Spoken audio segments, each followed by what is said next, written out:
আজ থেকেই বিএলওদের এসআইআর ট্রেনিং শুরু।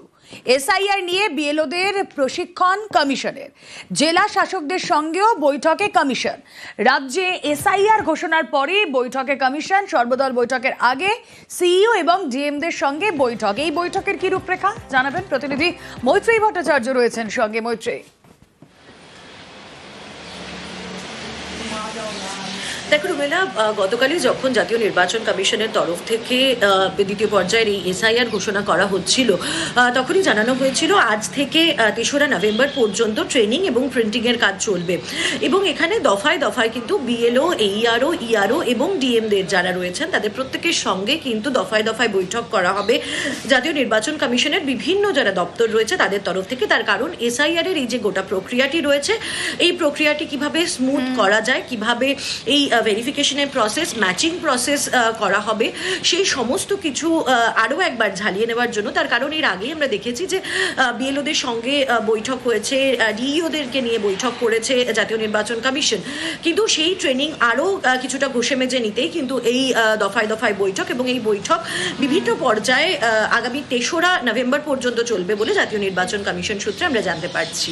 রুমেলা, ওকে। এসআইআর নিয়ে দোলাচলে মতুয়ারা কেন? 2002-এর তালিকার সঙ্গে মিল অমিল রয়েছে। উত্তর 24 পরগনায় দোলাচলে মতুয়ারা 2002-এর পর জেলায় 58% ভোটার বৃদ্ধি, আর এই 58%-এর বেশিরভাগই মতুয়া। খুব স্বাভাবিকভাবেই তাদের কাছে এই মুহূর্তে এই এসআইআর একটা বড় মাথা ব্যথার কারণ। অনিরুদ্ধ প্রতিনিধি রয়েছেন আমাদের সঙ্গে। অনিরুদ্ধ, দেখুন মেলা, একদমই উত্তর 24 পরগনা পশ্চিমবঙ্গের মধ্যে দ্বিতীয় স্থানে রয়েছে। 58% ভোট বৃদ্ধি হয়েছে 2002 সালের ভোটার তালিকা অনুসারে, এবং এই 58%-এর মধ্যে অনেকাংশেই দেখা যাচ্ছে এই উত্তর 24 পরগনার সীমান্তবর্তী মতুয়া উদ্বাস্তুরা রয়েছে। এবং এই মতুয়া উদ্বাস্তুরা রীতিমতন এসআইআর নিয়ে, আজ থেকে যে রাজ্যে এসআইআর চালু হচ্ছে তা নিয়ে দ্বিধাদ্বন্দ্বে পড়েছে এবং তারা রীতিমতন বিভ্রান্ত হয়ে পড়েছেন। কারণ অনেকাংশের মতুয়ারাই এই 2002 সালের পরে বাংলাদেশ থেকে ভারতবর্ষে এসেছেন এবং তাদের ভোট নেই 2002 সালের ভোটার লিস্টে। সেক্ষেত্রে তাদের ভোট কাটা যেতে পারে, এবং তাদের ভোট কাটা গেলে কি করতে হবে তা নিয়ে এখনো তারা দ্বিমতে রয়েছেন। কারণ শান্তনু ঠাকুর অনেক সময় বলছেন তাদেরকে ভোট করে দেবেন, তারা নাগরিকত্বের জন্য আবেদন করলে এসআইআর যদি তাদের নাম কাটা যায় পরবর্তীতে তাদের ভোট করার ব্যবস্থা করা হবে। কিন্তু কি করে এই নাগরিকত্বের জন্য আবেদন করতে হবে, যে সমস্ত কাগজপত্র নাগরিকত্বের জন্য প্রয়োজন সে সমস্ত কাগজপত্র অনেকাংশের মতুয়াদের কাছে নেই। এর ফলে মতুয়াদের একাংশ কিন্তু রীতিমতন দ্বিধাদ্বন্দ্বে রয়েছেন, আতঙ্কের মধ্যে রয়েছেন, এবং তারা জানাচ্ছেন যে কি হবে এখনো পর্যন্ত তারা বুঝতে পারছেন না। রুমেলা, ওকে। আমি তো আসি রাজীব গান্ধী যে বছর মারা গেল তার আগের বছর, যখন ইলেকশন আসে তখনই ওরা জমা করে, কাগজপত্র নেয়। বেশ কয়েকবারই করেছি। কবে ভোট হয়? কবে ভোট হয়? এই 2011 থেকে। তাহলে আপনারও তো ভোট কাটা যাবে। এখন কাটা গেলে তো আমার কি করণীয় আছে? আমার তো গড়ারও ক্ষমতা নেই আর কাটার ক্ষমতা নেই, তিনটার মধ্যে আছি। নাগরিকত্বের জন্য কি আবেদন করেছেন? আমরা বাংলাদেশ থেকে আসছি, বাংলাদেশের ঠিক ঠিকানা দিয়ে কোর্টে বিটেবিটি সব নিয়ে আসি। আমি জমা করতে গেছি, বলছে সে দেশের কাগজ লাগবে। সে দেশের কাগজ তো আমার নেই, আমি কোথায় পাবো? চিন্তিত আছি। চেকিং যখন আসবে দেশে তখন আমি ওই দিয়ে দেবো, যদি গ্রহণ করে আমাকে, করলো, না করলে আর আমার করণীয় কিছু নেই। আপনারা মতুয়ারা কি আতঙ্কিত? আতঙ্কিত সবাই। আমরা অবশ্যই দ্বিধাদ্বন্দ্বে আছি। আসলে এতে তো মানুষের খাওয়া ঘুম নাই, এই টেনশনে। একে বাংলাদেশ থেকে বাবা সম্পত্তি ছেড়ে আমরা এই দেশে এসেছি, এখন দেখছি আরও বিপাকে পড়ি। আমাদের ভোট টোট সব আছে, আধার কার্ড আছে, প্যান কার্ড আছে, সব কিছু আছে, থাকতেও কিন্তু আমরা এখন ভীষণ দুশ্চিন্তার ভিতরে দিন কাটাচ্ছি। এবার সিএ ক্যাম্পে কিভাবে ঢল নেমেছে ছবিটা আপনাদের দেখাবো। বসিরহাটের ছবি আপনারা দেখছেন। সেখানে এসআইআর ঘোষণার পরে নাম তোলার হিড়িক, বাংলাদেশি শরণার্থীদের ফর্ম ফিল আপের হিড়িক। আজ থেকে এসআইআর কার্যকর এবং তারপরে বসিরহাটে সিএ ক্যাম্পে ঢল।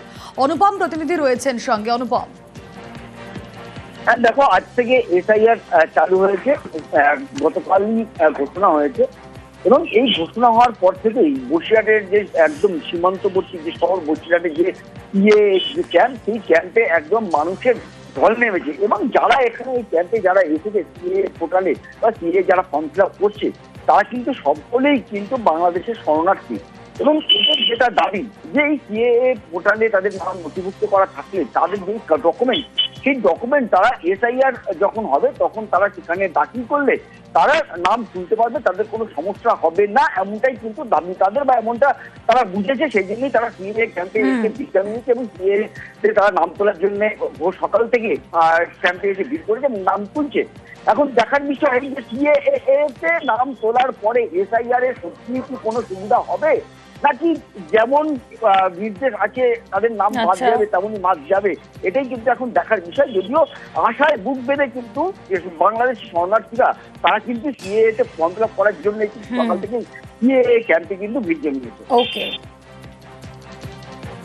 আমরা যে সিএ ফর্মটা ফিল আপ করে রাখলাম, যখন আমাদের বাড়িতে যে এসআইআর করতে যাবে তখন আমরা এই সিএ অ্যাপ্লাই করা এটা দেখাবো, দেখালে সেটা আমরা বলবো যে ধর্মীয় কারণ ওখান থেকে অত্যাচারিত হয়ে আমরা এখানে এসেছি। এখানে বাংলাদেশে আমাদের কোনো প্রমাণ নেই, কিন্তু বাংলাদেশে যেখানে থাকতাম সেখানকার ঠিকানা তো অবশ্যই আছে, সেগুলো আমরা এসআইআর সিএর মাধ্যমে সেটা আমরা তুলে ধরেছি এবং সেখান থেকে সিএ করে এটা আমরা বলেও দিয়েছি।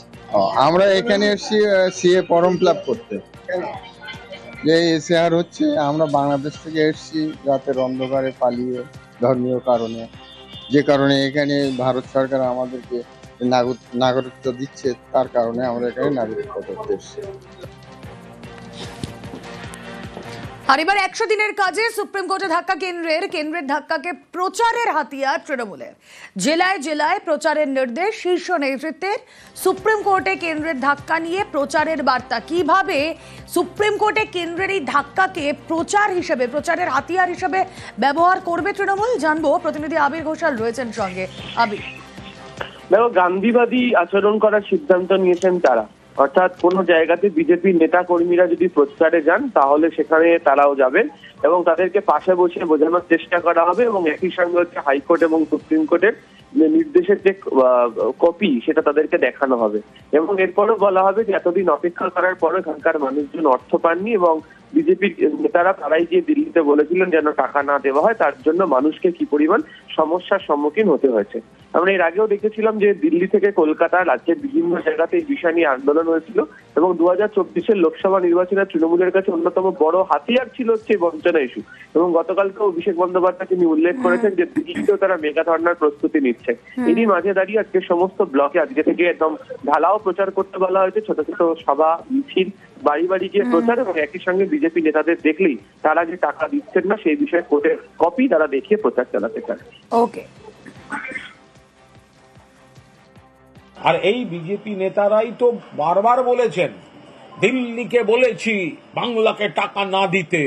তো যে নেতারা টাকা দিতে বারণ করেছিল, আপনাদের টাকা আটকে রেখেছিল, সেই নেতা যখন আপনার এলাকায় যাবে গণতান্ত্রিক পদ্ধতিতে শান্তিপূর্ণভাবে গান্ধীবাদী নীতিতে, জিজ্ঞাসা করবেন না রাজনীতি করতে এসছেন, টাকাটা কোথায়? গণতান্ত্রিক, শান্তিপূর্ণ, সম্প্রীতিমূলক, সংহতিমূলক, ঐক্যমূলক, প্রেমমূলক ভঙ্গিতে জিজ্ঞাসা করবেন না কেন টাকা দেননি, টাকাটা আটকে রেখেছিলেন কেন, এখন রাজনীতি করতে এসছেন।